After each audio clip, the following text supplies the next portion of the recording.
আমার রাসূল বলেন, আমার কলিজার টুকরা ইমাম হাসান এবং ইমাম হুসাইনকে যারা ভালোবাসে তারা আমি রাসূলকে ভালোবাসে, আর আমার ইমাম হাসান এবং হুসাইনের যারা ক্ষতি করে তারা আমি রাসূলের ক্ষতি করে। সেদিন কারবালার প্রান্তরে ইমাম হুসাইনকে নির্মমভাবে হত্যা করে শহীদ করে দেয় সেই এজিদের বাহিনীরা, এজিদের নির্দেশে। কিন্তু ইমাম হুসাইন সেদিন বাতিলের সামনে মাথা নত করেন নাই। আজও এই পৃথিবীতে কিছু মুসলমান আছে ইমাম হুসাইনের বিরুদ্ধে কথা বলে। ওরা বলে ইমাম হুসাইন সেদিন কেন যান? আরে তোমরা কি জানো না, ইমাম হুসাইন সেদিন জানতেন আমি কারবালার ময়দানে শহীদ হব।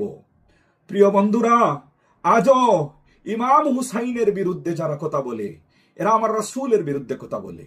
ইমাম হুসাইনকে যারা ভালোবাসে আমার রাসূলকে তারা ভালোবাসে। আমার রাসূল বলেছেন, আহলে বাইত, আহলে বাইত, আহলুল বাইত, আহলুল বাইত হলো আমার রাসূল বলেছেন তারা হলো আমার পরিবার পরিজন। আমার প্রিয় বন্ধুরা, এজিদি মুসলমান কারা আর হুসাইনি মুসলমান কারা